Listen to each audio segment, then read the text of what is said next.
Eugenia Cooney is involved with a major lawsuit involving TikTok, which may explain some of her absence. That Eugenia isn't suing TikTok, TikTok isn't suing Eugenia. There's a bunch of people suing TikTok claiming that TikTok is addictive and a bad influence on the youth mental health. Eugenia Cooney is being used as a specific example for this argument in this lawsuit. In this lawsuit, they want to find out the relationship between TikTok and Eugenia and how TikTok has platformed Eugenia, if her content is found to be harmful, etc. So in this document right here, they're requesting a lot of specific information. They want to know about Eugenia Cooney's collapse on live stream. I want to go ahead and clarify that Eugenia has never collapsed on live stream. I'm sure she's fainted before, but it's never been recorded or been on live. I think what this document is referring to was the big medical event that Eugenia had earlier in the year that went completely viral. This was the event many people believed to be some sort of cardiac event, but she did look extremely unwell, and yes, this was live streamed. So they want to know about that collapsing event on live stream,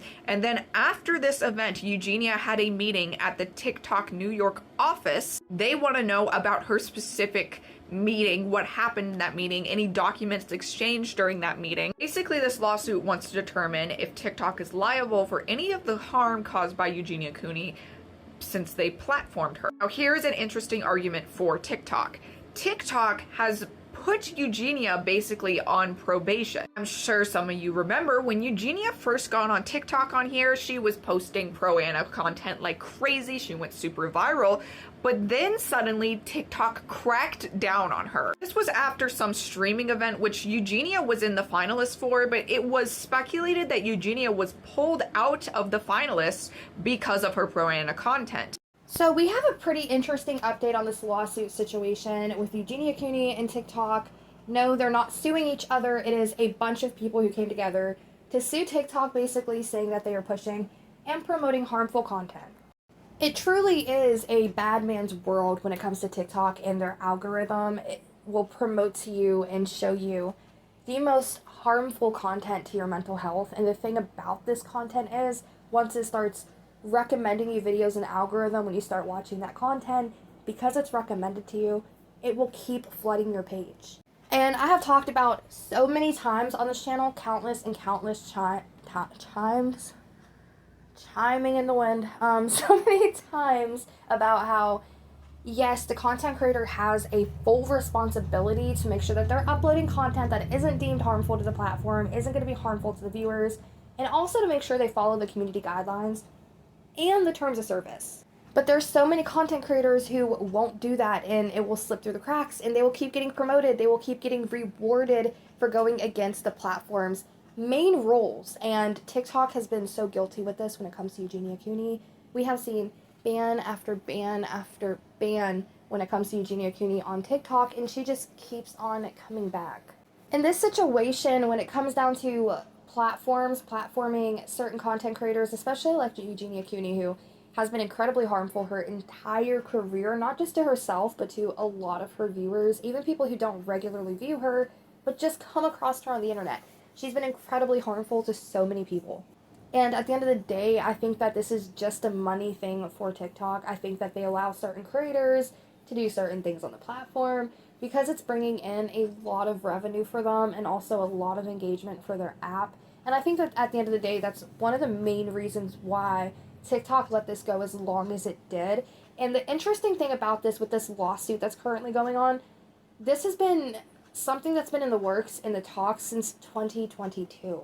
So it's not like people just randomly woke up one day here in 2025 and was like, yeah, she's having episode after episode, it's getting down to the nitty-gritty, I think it's time to get her off the platform, it's damaging our mental health. This has been something that has been talked about for years and is finally happening. Here's the biggest update that we have. TikTok is now being held responsible for platforming not only Eugenia Cooney, but other very harmful content creators, but Eugenia Cooney has been one of the main ones mentioned. They want TikTok, the courts want TikTok to hand over any documents that they have about their relationship with Eugenia Cooney.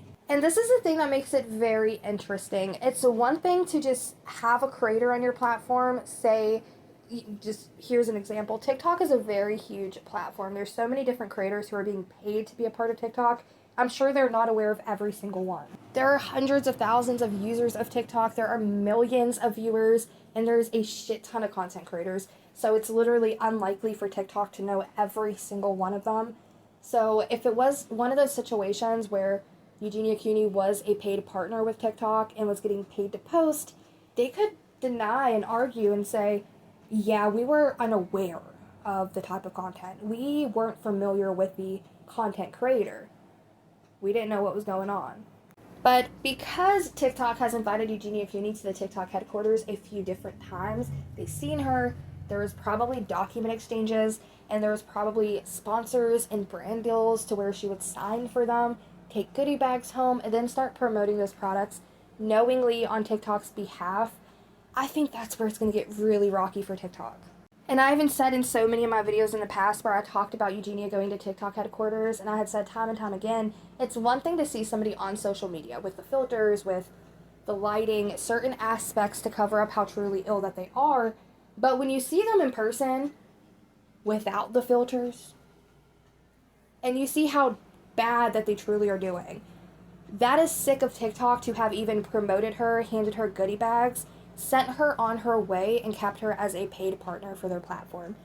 And that is where I think TikTok is going to have the absolute worst time trying to explain away why they kept this girlie as a content creator and let her continue to post on their site.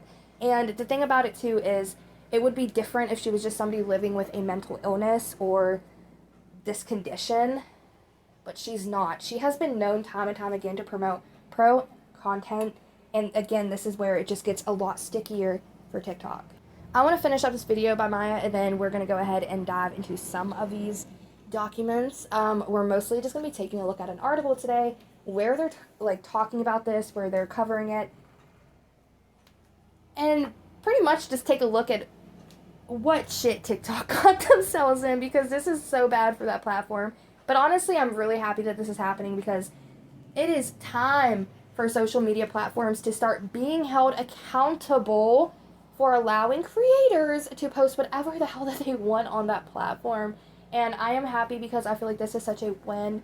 This is going to be such a shift for social media, not just for us as adults who are still, we're still impressionable even as adults, especially if we have underlying mental health conditions that could just worsen how we feel or how we view certain situations. And that can trigger a lot of other bad and nasty breakdowns with our body, and eating habits can change depending on the content that's being recommended, especially if it's being recommended to the extent that Eugenia Cooney's was. And really quickly, before we finish this video with Maya and then dive into this situation in general, this shit show, I want to be very clear about what I just said.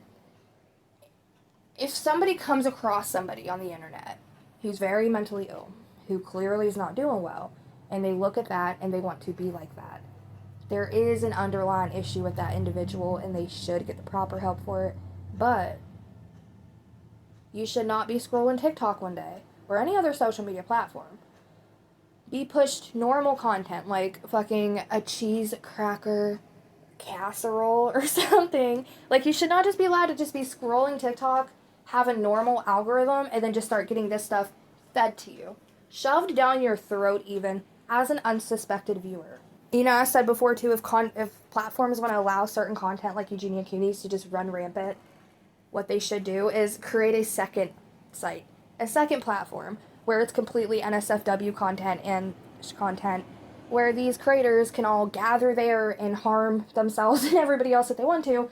And no, I don't wish harm on anybody. I'm just saying, if you want to post certain content and the platforms want to allow it, put it somewhere else. Put it somewhere else where if you choose to view that content, if that's something you're looking for, you can go somewhere else where we're not all going to have to come across that shit too, because TikTok wants to make a pretty dime. Very shortly after that, Eugenia had a meeting at the TikTok office in New York. And I will say, as somebody that makes content on here, it is incredibly strange and unique that Eugenia is having in-person meetings with people from TikTok. TikTok has a horrible support system. It's pretty much impossible to reach an actual person. It's pretty much all automated, and it's a nightmare as a creator if you're having an actual problem. So the fact that Eugenia has regular in-person meetings with people from the TikTok office is certainly strange. I have never heard of another creator having to do this for anything. But it was after this meeting and after they demonetized her the first time, because the result of this was that she was demonetized completely and age restricted for at least a couple of months. They then allowed her to have some monetization back, but she had heavy restrictions. She was not allowed to post any of that triggering content anymore. She had to cover up explicitly in her live streams and in her videos. I will also add, during this time when she was completely demonetized, she didn't post for months. This was the first hiatus from the internet where she did not post for months because she was just really upset. She didn't like that this was the first time there was consequences to her actions. But she was back on TikTok for a little while, just heavily restricted, like I said, basically on probation. That was until she had that medical event, right? She had the meeting at the TikTok office, and she got completely demonetized again. The interesting thing about this lawsuit is it started in 2022. Okay, and what people are floating the idea of is that, you know, this lawsuit is really picking up right now. Did TikTok ban her again after this, just as a precautionary level, make themselves look better? Has the lawsuit been known since the first time Eugenia got age restricted / demonetized? Lots of questions here.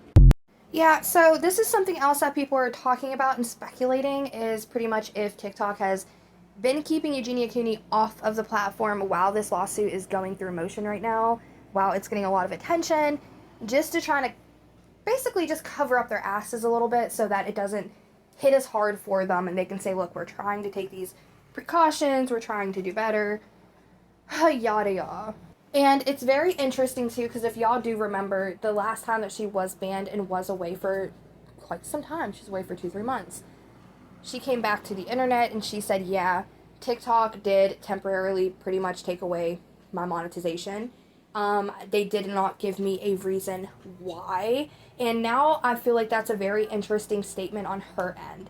What if she signed some form of NDA with TikTok to where she could not disclose why she was demonetized, so that TikTok would not get in trouble for then reinstating her account and letting her go rampant again? Because at the end of the day, I said this before, if you're a content creator and you get demonetized from the platform that you are partnered with and earning revenue from, it's like getting fired from a job. They're not going to pull you in the office and be like, yeah, you're fired, go home. They're going to tell you exactly why you got fired. If not, they can be in trouble for wrongful termination. So I feel like, of course, between Eugenia Cooney and TikTok, there was talks about why she was demonetized. I think TikTok has always known she has been a liability to their platform.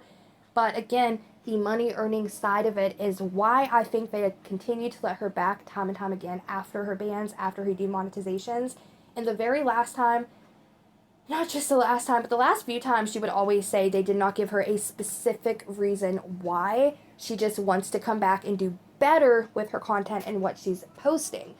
So I could 100% see TikTok, and again, this is allegedly, but I can see TikTok reaching out to her as a creator because, again, even Maya just said she has talks with TikTok people. It's not the bot system that every one of us content creators get when we have an issue and have to reach out.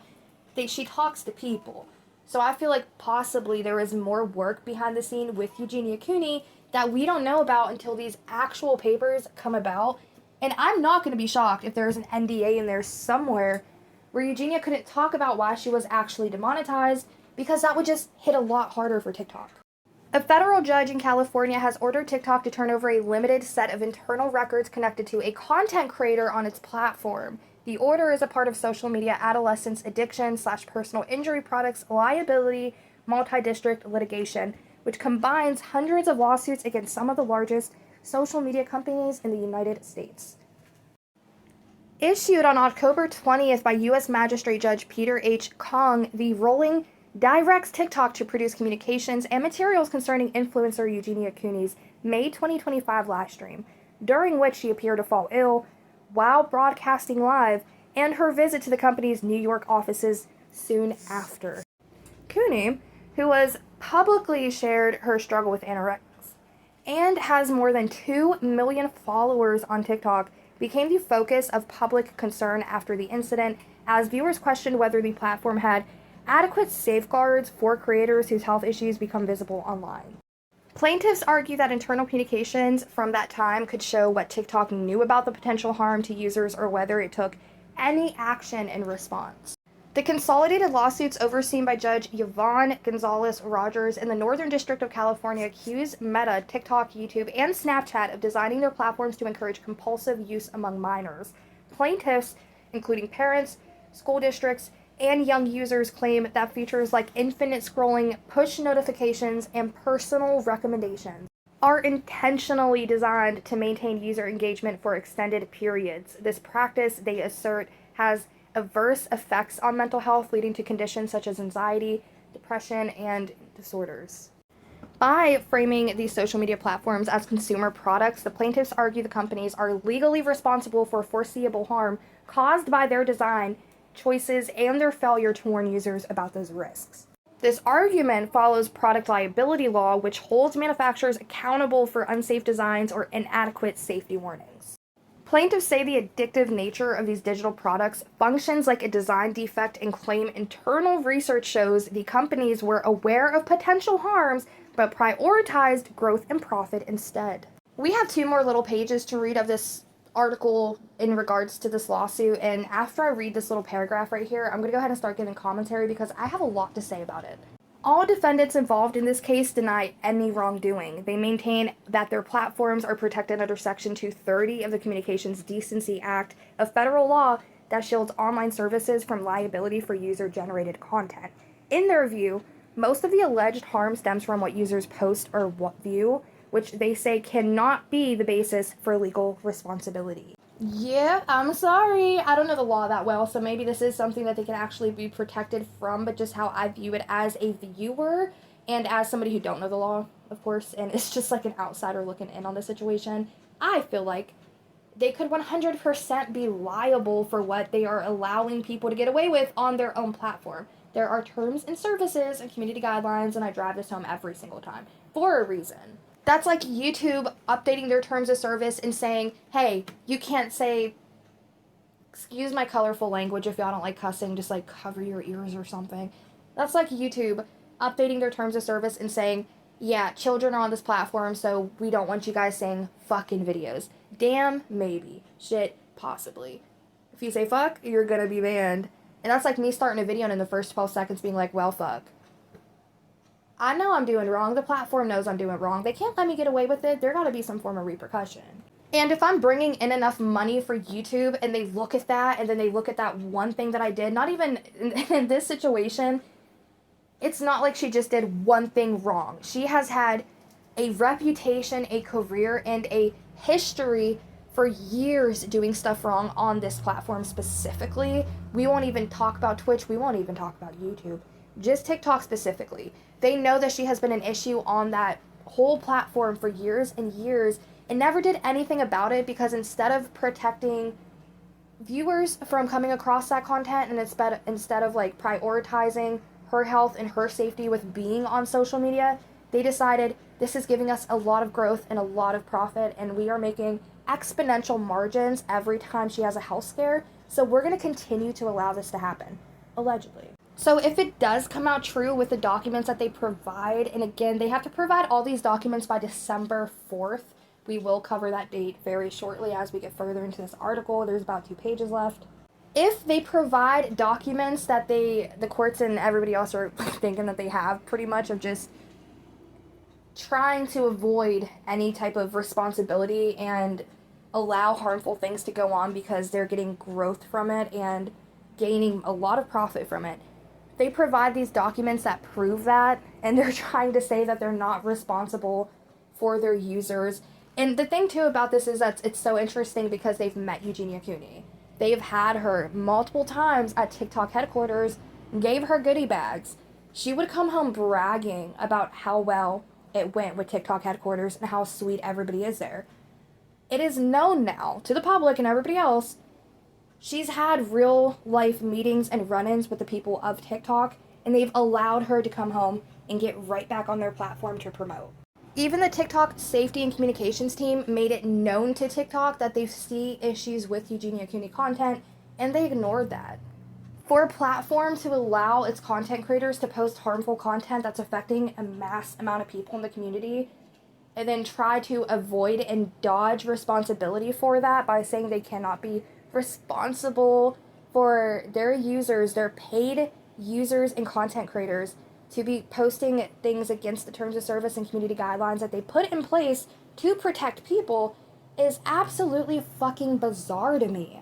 We might as well be reading a label on a fucking pack of gum when it comes to reading TikTok's terms of service and community guidelines, because from the looks of it, they don't give a shit if we're posting harmful content or not. As long as we're just bringing in enough money for their platform, we could do basically whatever the fuck we wish with our free time when it comes to posting on TikTok.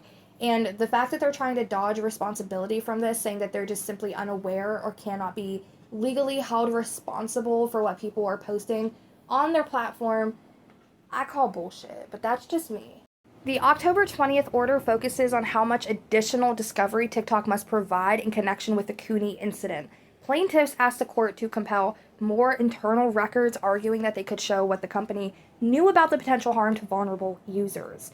TikTok objected, saying the request went beyond the scope of the case and that it had already produced hundreds of documents mentioning Cooney. So Eugenia Cooney is a huge part of this right now, you guys. Again, she's not personally being sued, but her content is largely in question here when it comes down to the morals and ethics that TikTok currently has with what they're allowing into the public, into their algorithm, to literally harm every individual that it can possibly harm.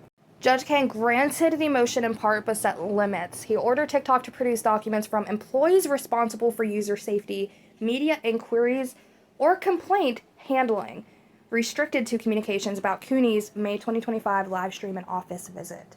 The article continues and says that the judge denied broader requests for historical records and rejected efforts to compel Cooney's testimony, emphasizing that she is a private individual not involved in the case directly, even though her content is largely in question here. The court said its reasoning followed federal rules that keep discovery proportional and focused on information relevant to the case. In simple terms, these rules prevent either side from demanding excessive or repetitive searches once discovery has been closed. By applying these limits, Judge Kang allowed a narrow inquiry to TikTok's handling of the incident while rejecting requests for older records that were not relevant to the specific incident involving Cooney's live stream. A separate order issued the same day took a similar approach. In that matter, plaintiffs sought access to internal files belonging to two corporate witnesses, one from TikTok and one from YouTube, whose testimony could be used at trial. The judge, again, permitted only targeted searches related to the topics that those witnesses had already discussed under oath, emphasizing that the discovery in this litigation must remain consistent and balanced across all defendants. TikTok must complete the ordered production by December 4th, with weekly updates beginning in mid-November. Yeah, TikTok's getting sued like a motherfucker. I'm so sorry, but oh my god. Yeah, we have said this for years, and I'm honestly, like, it just makes me so happy. Not that there's a lawsuit, but yes, that there's a lawsuit. I'm not even going to sugarcoat it, because we have talked, how long have we talked on this channel, you guys, about something needing to be done with platforms, not just TikTok, but a lot of social media platforms who allow certain content like this to be documented, to be profited on. And a lot of people could argue and be like, well, revoke, you're profiting off of making this, like, this type of content. Yeah, I'm talking my shit about it. I'm raising awareness. I'm not posting it out here trying to harm individuals who come across my videos and be like, oh, this is it. No, we're not doing that, ma'am, okay? The thing about it is, this is a win. A huge win. And again, I feel like, yes, right now what I've been seeing has been like the Cooney argument, who is on a certain end of the weight spectrum. But again, I do hope that all harmful content at some point starts getting talked about. With Eugenia Cooney being one of the main influencers who has been involved in not only just this entire lawsuit, but the documents that are wanting to be provided to the court, it's absolutely insane. So I do think that at some point we are going to see more coming out about more harmful content, but I do think that right now, of course, this is more so going to be focusing on Eugenia Cooney's content and the harm that TikTok is allowing by her posting on the platform. And I know that Eugenia has been mentioned so many times in this lawsuit, even though it's not directly about her. She is a main involvement in this, if that makes sense. But this has been, I think, because it's been such a long time coming of people calling out the dangerous content that is posted on TikTok, and her being used as one of the main and primary examples of that. I, for one, am taking this as such a major W, not just for TikTok, but for a lot of social media platforms in general, because as I said, it wasn't just TikTok in question, it was YouTube, it was Snapchat. Social media is getting called out. I'm just happy. I feel like this is such a win. This has been something that myself and a lot of other people has been raising awareness about for quite some time now. There's finally a lawsuit going. People are finally speaking out about it mainstream, but it's not like people are just sitting there and calling it out and being like, yeah, this has been harmful content for a minute. Let's like have a discussion. They're trying to get it to stop, and this is such a huge win for me. Now, I know it's the internet. You cannot police everything. I know after this lawsuit, if it does fix, there's going to be more problems that arise in the future that there's going to need to be more discussion about, and there's going to be more tweaks, sorry about the audio there, but there's going to be more changes, of course, as time progresses with this. This isn't going to be like a put a band-aid on the wound and just pray that the band-aid sticks. I feel like this is something that's going to be tweaked for a while, for the next, if not decade, with social media platforms when it comes down to enforcing these new rules and just trying to perfect them the best that they can to where they're actually enforcing rules and not discriminating against certain individuals who are just simply thin or overweight, but people who are actually promoting it to be a good thing. I did a whole audio clip. It was the perfect outro for this video, and I lost it. So yeah, my brain is now blank because I thought that was the perfect outro. So I'm just gonna wrap it up here before I talk shit and lose the plot entirely. So with that being said, I want to know y'all's thoughts and opinions about anything we just discussed in today's video. In the comment section down below, this lawsuit is getting very interesting. And it's pretty much just the start of a very long conversation that has been in the works for seemingly years when it comes to TikTok and their harmful algorithms and their harmful promotions of certain creators. Eugenia Cooney, like I said, being the prime example. There's been a lot of creators talking about this. Jadeness, Vera the Chukin, Laura Realistic, I'm sure, has talked about it. But there's been so many other creators who has been talking about this lawsuit. And again, it's not just creators over on YouTube, but it's creators on TikTok. People on Snapchat are talking about it. People on Instagram are talking about it. Because this is going to affect more than just TikTok, more than just YouTube. This is going to affect social media in general moving forward, especially any social media under Meta. But I really want to know y'all's thoughts and opinions about anything we just discussed in today's video in the comment section down below. We are going to be doing updates on this lawsuit as they come about. I'm probably not going to be the first one to post about it. Life is life. I don't always have time to jump on a subject as soon as it's presented to me, but I will be covering this lawsuit as more comes out, as it progresses, and I am very intrigued to start seeing these documents being made public. So yeah, with that being said, I want to know y'all's thoughts and opinions about anything we just discussed in today's video in the comment section down below. My coffee is starting to kick in, Missy ma'am, which means I am going to be rampantly cleaning my house while sweating my ass off because espresso does it to you. So yeah, love you guys, and I will catch you in the next damn video. Alright, bye.